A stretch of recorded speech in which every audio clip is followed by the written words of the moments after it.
नमस्कार, आप देख रहे हैं सत्य हिंदी। मैं निकिता आपके साथ। एक नजर डालते हैं अब तक की सुर्खियों पर। ईरान के विदेश मंत्री का जर्मनी के चांसलर को जवाब। विदेश मंत्री बोले, थोड़ी शर्म करो। ईरान में चल रहे विरोध प्रदर्शनों पर जर्मनी के चांसलर फ्रेडरिक मर्ज के बयान पर ईरान के विदेश मंत्री अब्बास अरागची ने जवाब दिया है।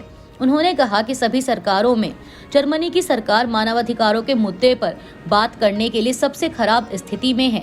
इसका सीधा कारण है पिछले कुछ सालों में उसके दोहरे मापदंडों ने उसकी सारी विश्वसनीयता खत्म कर दी है।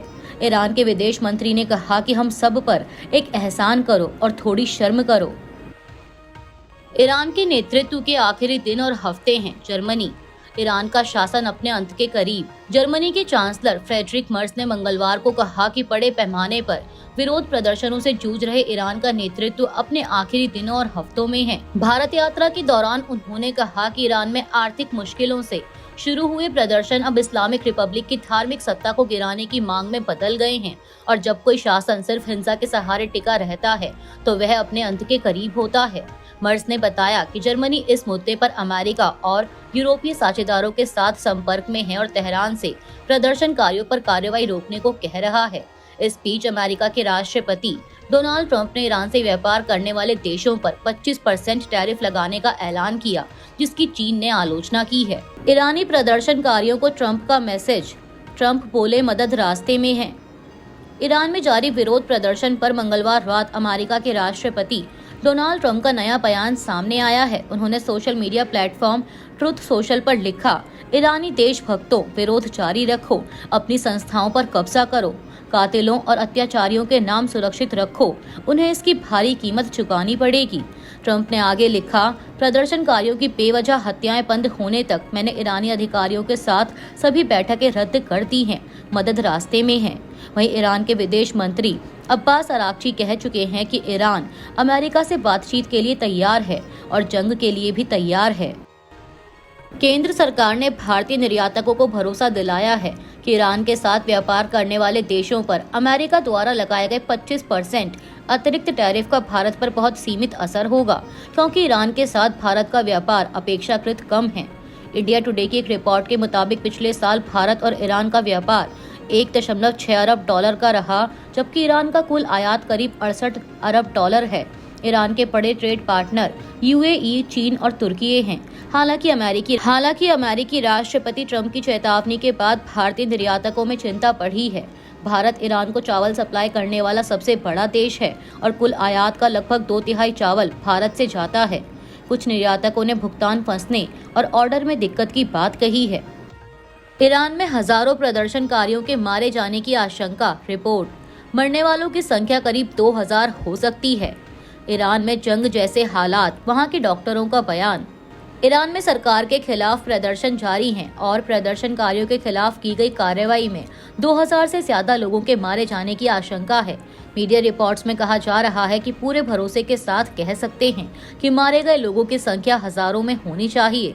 सरकार पहले भी बल का इस्तेमाल करती रही है, लेकिन इस बार जो हुआ वह बिल्कुल अलग है। रॉयटर्स ने भी एक ईरानी सुरक्षा अधिकारी के हवाले से बताया कि मरने वालों की संख्या करीब 2000 हो सकती है। इसी बीच संयुक्त राष्ट्र के मानवाधिकार कार्यालय के प्रवक्ता जेरेमी लॉरेंस ने जिनेवा में एक सम्मेलन में कहा कि रिपोर्ट्स बताती हैं कि सैकड़ों लोग मारे गए हैं और हजारों को गिरफ्तार किया गया है। यह आंकलन संयुक्त राष्ट्र के सोर्स पर आधारित है और ये भरोसेमंद सोर्स हैं।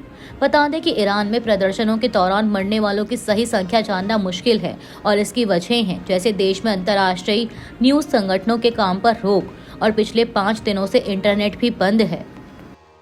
ईरान में सरकार के खिलाफ जारी विरोध प्रदर्शनों के बीच अस्पतालों पर भारी दबाव बढ़ गया है। बीबीसी की एक रिपोर्ट के मुताबिक ब्रिटेन में रहने वाले ईरानी कैंसर विशेषज्ञ प्रोफेसर शाहराम कोरदस्ती ने बताया कि इस बार सभी संपर्क मार्ग बंद कर दिए गए हैं, जिससे सही जानकारी मिलना मुश्किल हो गया। उनके अनुसार तेहरान और बड़े शहरों के 2 से 3 अस्पतालों के डॉक्टरों ने सैकड़ों घायल और मरे हुए प्रदर्शनकारियों का इलाज किया। कोरदस्ती ने कहा कि अस्पतालों में जरूरी दवाइयों और खून की भारी कमी है और हालात जंग जैसे हैं। तेहरान के एक अस्पताल में कर्मचारियों ने बताया कि युवाओं के सिर और दिल पर सीधे गोलियां मारी गई। वहीं एक आंखों के अस्पताल को क्राइसिस मोड में डालना पड़ा। विशेषज्ञों का कहना है कि छोटे शहरों में हालात का सही अनुमान नहीं है, लेकिन बड़े शहरों में मरे और घायल लोगों की संख्या इतनी अधिक है कि अस्पतालों की क्षमता पर गंभीर असर पड़ा है। ममता बनर्जी का चुनाव आयोग पर पड़ा आरोप, 54 लाख नाम बिना सुनवाई का मौका दिए हटा दिए गए। पश्चिम बंगाल की मुख्यमंत्री ममता बनर्जी ने आरोप लगाया है कि चुनाव आयोग ने राज्य में चल रहे स्पेशल इंटेंसिव रिवीजन यानी SIR के दौरान ड्राफ्ट वोटर लिस्ट से 54 लाख नाम बिना सुनवाई का मौका दिए हटा दिए। नबन्ना में प्रेस कॉन्फ्रेंस में उन्होंने कहा कि इलेक्टोरल रजिस्ट्रेशन अधिकारियों की शक्तियों का दुरुपयोग हुआ और बड़ी संख्या में असली वोटर गलत तरीके से हटाए गए। ममता ने दावा किया कि बीजेपी द्वारा बनाए गए AI टूल्स से डेटा मिलान में गड़बड़ी हुई और शादी के बाद सरनेम बदलने वाली महिलाओं समेत कई लोगों के नाम कट गए। उन्होंने कहा कि लॉजिकल विसंगति शब्द बाद में जोड़ा गया और बीजेपी इलेक्शन कमीशन गठजोड़ 1 करोड़ और नाम हटाने की योजना बना रहा है। उन्होंने प्रक्रिया को बुनियादी तौर पर गलत बताया। वहीं चुनाव आयोग ने अभी तक इन आरोपों पर कोई जवाब नहीं दिया है। ट्रंप प्रशासन का बड़ा फैसला, मुस्लिम ब्रदरहुड की 3 शाखाएं आतंकवादी घोषित। अमेरिका के राष्ट्रपति डोनाल्ड ट्रंप के प्रशासन ने मुस्लिम ब्रदरहुड की लेबनान, जॉर्डन और मिस्र की शाखाओं को आतंकवादी संगठन घोषित कर उन पर प्रतिबंध लगा दिया है। 13 जनवरी को ट्रेजरी और विदेश विभाग ने यह कार्रवाई की। विदेश विभाग ने लेबनानी शाखा को विदेशी आतंकवादी संगठन घोषित किया, जबकि जॉर्डन और मिस्र की शाखाओं को हमास को समर्थन देने के आरोप में वैश्विक आतंकवादी सूची में डाला गया। विदेश मंत्री मार्को रूबियो ने कहा कि यह कदम हिंसा और अस्थिरता रोकने के लिए है। यह फैसला ट्रंप के पिछले साल के कार्यकारी आदेश के तहत लिया गया। मुस्लिम ब्रदरहुड ने हिंसा से इनकार किया है, लेकिन आदेश में 7 अक्टूबर 2023 के बाद इसराइल पर रॉकेट हमलों और हमास समर्थन का जिक्र है। मीडिया रिपोर्ट्स के मुताबिक इस फैसले से कतर और तुर्की जैसे सहयोगियों से रिश्तों पर असर पड़ सकता है। बोर्ड परीक्षा से पहले छात्रों के लिए केंद्र का नया निर्देश, आदेश ने छात्रों और शिक्षकों पर बढ़ाया दबाव। केंद्र सरकार ने बोर्ड और वार्षिक परीक्षाओं की तैयारी कर रहे छात्रों से विकसित भारत और ऑपरेशन सिंदूर से जुड़ी गतिविधियों में भाग लेने को कहा है। यह पहल प्रधानमंत्री मोदी के कार्यक्रम PPC यानी परीक्षा पे चर्चा 2026 से पहले की जा रही है। शिक्षा मंत्रालय के निर्देश पर CPSE ने अपने 31,000 स्कूलों को 12 से 23 जनवरी तक कार्यक्रम आयोजित करने को कहा है और उनसे #स्वदेशी PPC के साथ तस्वीरें व जानकारी सोशल मीडिया पर डालने को कहा गया है। इन गतिविधियों की शुरुआत सोमवार को स्वदेशी संकल्प दौड़ से हुई, जिसे आत्मनिर्भरता के लिए एक दौड़ के रूप में आयोजित किया गया। 23 जनवरी को ऑपरेशन सिंदूर पर क्विज भी होगा। स्कूलों को योग, खेल, नाटक और सांस्कृतिक प्रतियोगिताएं कराने के निर्देश हैं।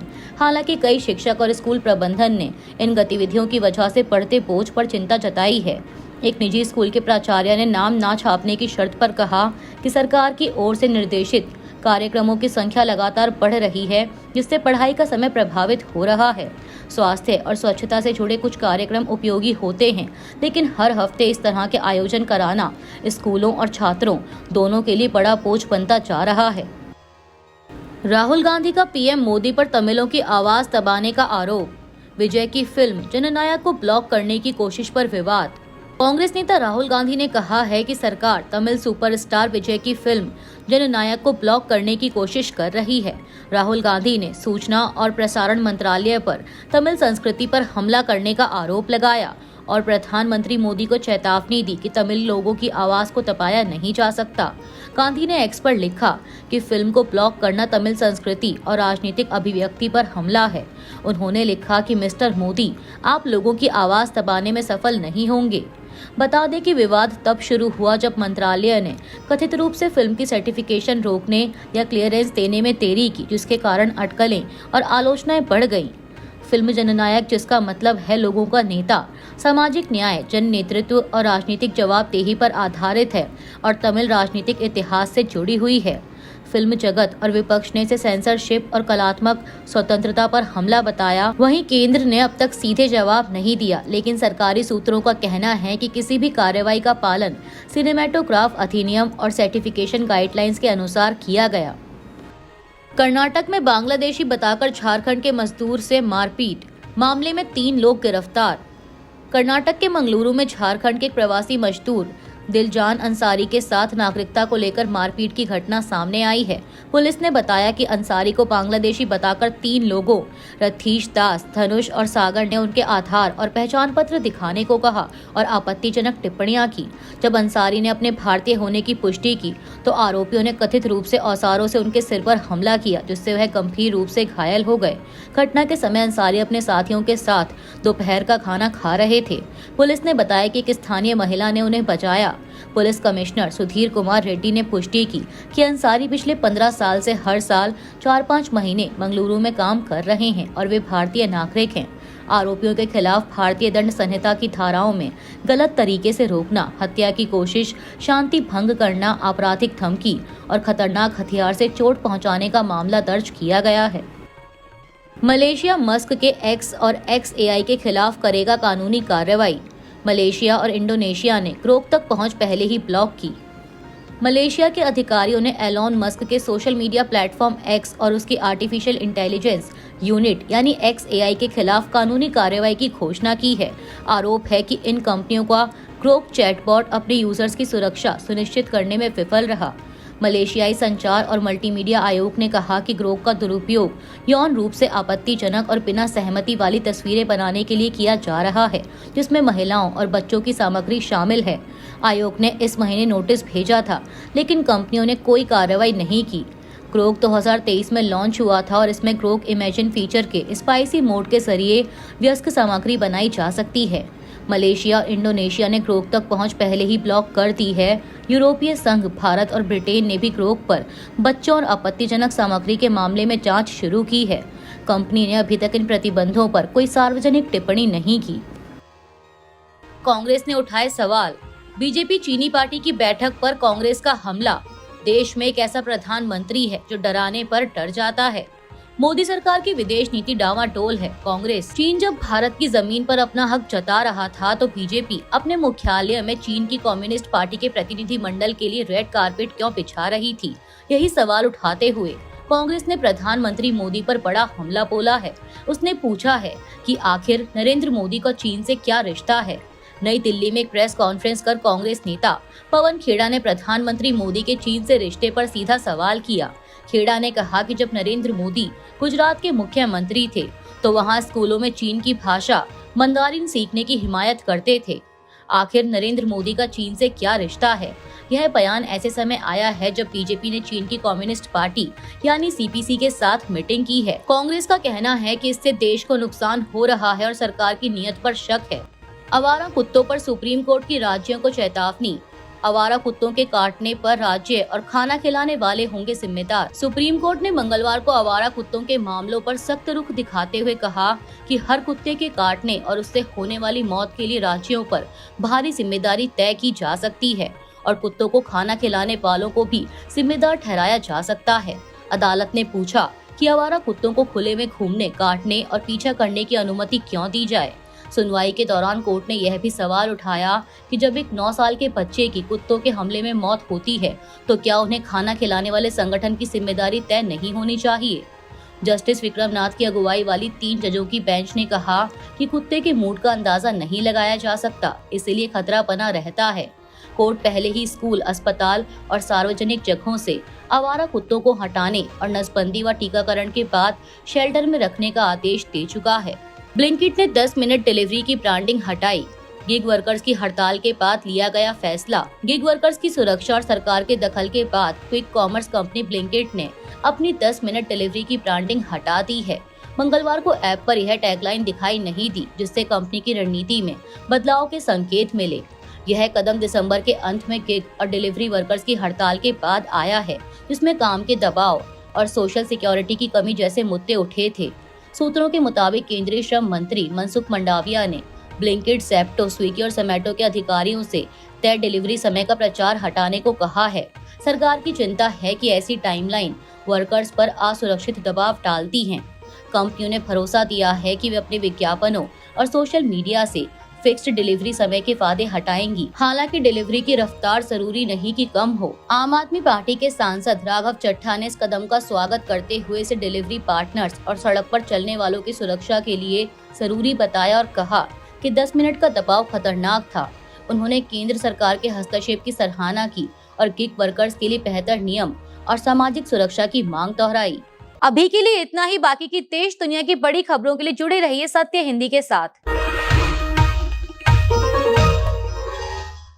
Copyright disclaimer under Section 107 of the Copyright Act 1976. Allowance is made for fair use for purposes such as criticism, comment, news reporting, scholarship, and research. Fair use is a use permitted by copyright statute that might otherwise be infringing.